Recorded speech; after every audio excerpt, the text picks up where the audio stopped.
not into that, the door's over there. My name is Scot Davenport, and I am a man of God, Ashley's husband, and Sophie's dad.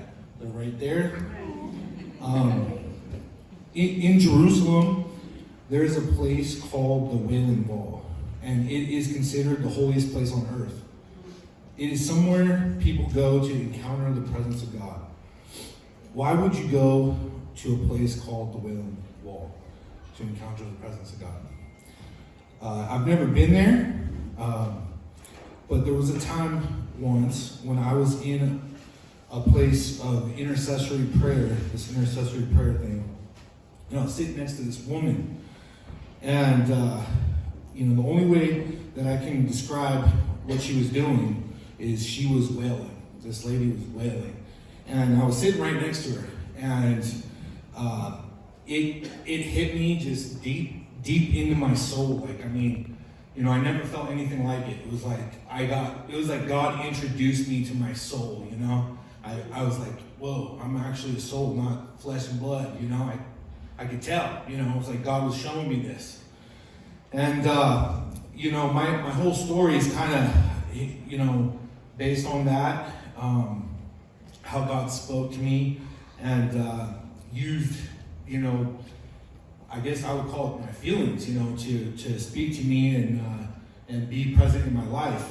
And so I wanted to share that. I knew also that she was a warrior in the spirit. I just knew that. I don't know how I knew it, but I knew. I was like, this lady's like battling something. She's doing something amazing, and I can't tell you how I knew, like I said, but I just knew. John 10:27 says, my sheep know my voice, and I know them, and they follow me. Back to Jerusalem, I have a friend that went there, and he told me about how he went to the river, and he saw all these shepherds and their sheep at the river. And he said he started to freak out because all the sheep were going down to the river, all the different shepherd sheep were going to the river, and they were all mixing with each other. And he said he finally gave up, and he was like, they're all lost, these sheep are all mixed together. Nobody's going to be able to find their sheep, they're lost cause, right? Gave up.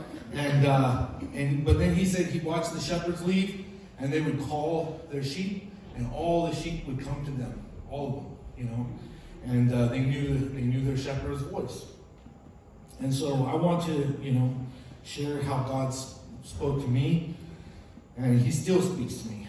So growing up in my home as a kid, there were demons in the home, and they were in me too. I won't go into details, but there were drugs and alcohol and evil spirits. My father figures struggled with the spirits of anger, rage, and hate. The only way I could deal with these demons was to embrace them. I couldn't escape them, so I just let them in. I wasn't even mad at anything, but I was just filled with rage as a kid. To deal with the demons in me, I fought physically. I fought with weights, and I fought with people. I could find a balance with myself by releasing these demons in me in the weight room, wrestling mats, and the streets. That's what got me through life, and it worked. When I found God, I was 15 years old, and the Holy Spirit filled me up and kicked all the demons out. The Holy Spirit filled me with the fruit of the Spirit: love, joy, peace, forbearance, kindness, goodness, faithfulness, gentleness, and self-control. I don't know how I knew, but I just knew this was his voice. He spoke to me through his Spirit, and I recognized it. I would always just know things. Like when I experienced the Holy Spirit, I just knew he was with me. And I don't know how, I just knew. But I also felt eternity in his presence, like time didn't exist. I've had a number of extremely intense, powerful encounters with God, but surprisingly, those aren't the experiences that have had the greatest impact on me, or sharing them hasn't had the greatest impact on other people either. What has had the greatest impact on myself has been the years and years and years and years in between those experiences of life. At 19 years old, a series of events happened that derailed everything in my life, and I fell from my path of walking with the Lord in His presence.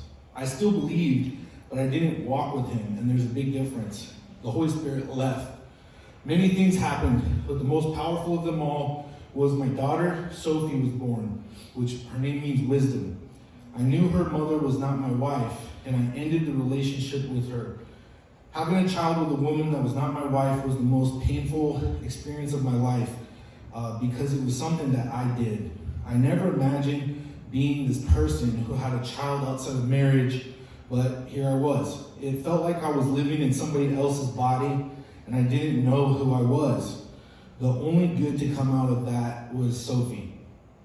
Her mother and I just couldn't work things out, and I didn't know how to fight for my daughter, and I didn't have the will to either. I was really defeated. And I never had stopped lifting weights and training because it's just what I had always done. But now, the demons came back, and I let them in. We let them in because the Holy Spirit left, and demons came right back in. And I picked up right where I left off, and I started, fighting with the weights and fighting with people. And I fought in the gym, I fought in the cage, I fought in the ring, and I fought in the streets, and I fought in the bars. I fell completely out of the presence of God and my daughter. Fighting had always balanced me out before, but now it was different. In Ecclesiastes, it says, "Of making many books there is no end, and much study is wearisome to the flesh." I can say the same is true of fighting. There's no end to things you can fight, and people, and much fighting is wearisome to the flesh. It got darker and darker. I almost killed someone, and I tried to kill someone. I didn't even know who I was anymore. I certainly could not be a man of God or Sophie's dad.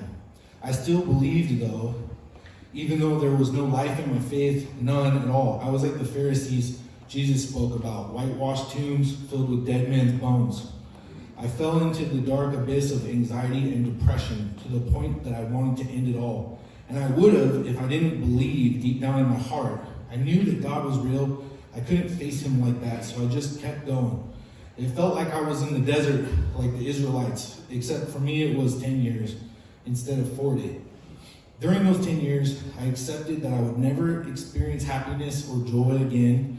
I would just wander through life like an empty vessel. Vanity of vanities is what it felt like. All my life was vanity and without meaning. I knew that I was broken, but I didn't know how to fix myself, and I couldn't figure it out, so I just accepted it. I trained more and more, and I fought more and more, and my body began to break down. Everything hurt, and there was no more emotional pain to fuel me. No more hate, no more rage, no more anger. I got it all out, just nothing. Absolute emptiness. My internal pain, it turned into physical pain, and I couldn't go on. I wanted to stop, but I didn't even know how because this is what I did my whole life. What I had used to subdue my pain became my pain. 2 people spoke into my life and told me I could not quit. I was called by God to do these things. I had become all things to all people in order that some would be saved. God made me into a fighter to reach other fighters who were in pain too. I didn't want to, and I didn't feel anything, but I obeyed it. And I just said, okay, if this is my calling, then fine, I'll do it. The walking tomb of dead men's bones, that was me. Trained, fought, and built relationships with people that wouldn't be caught dead or alive in the church. I didn't really share my faith much, to be honest, because I didn't feel worthy to, but everyone knew I believed. More years and years went by, and I just stayed on this path. Genesis 2:18 says, "It is not good that the man should be alone. I will make him a helper as his partner." I was 32 years old when I met my wife, Ashley. She worked at a gym, and I met her in passing once, and I thought to myself, sure would be nice to get that girl's attention. She was a martial arts instructor, and one of the requirements to earn her 4th degree black belt was to learn another martial art. She went to another gym to learn jiu-jitsu, and wouldn't you know it, old Dead Men's Bones trained there. It's me. Ashley was like the growth in a forest after a fire in my life. I was all dead inside, and she brought me back to life. I felt happiness again, joy, peace. I felt my soul again. I felt alive again. The sky was blue again, and the grass was green. Ashley was like the springtime after a really long winter. 10-year winter, to be exact. So I lost my place. I knew she was the one the first time I met her, but the tricky part was convincing her of that. Within a year, we were married, and everything in my life blossomed.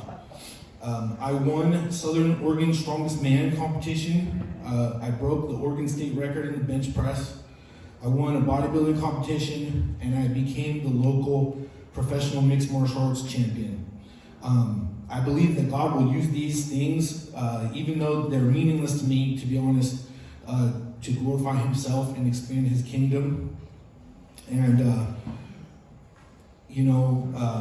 all this stuff that I had to go through, it really sucked going through it, but I'm grateful for all of it, because if I didn't go through all that, I would not be here with Ashley today and my daughter. And Ashley is the one that got Sophie back, and now she lives with us full time. And now I can say that I'm a man of God, Ashley's husband, and Sophie's dad. And when I say that, when I'm able to say that, God's saying to me that He loves me and He's with me. So I'm grateful. Thank you for listening.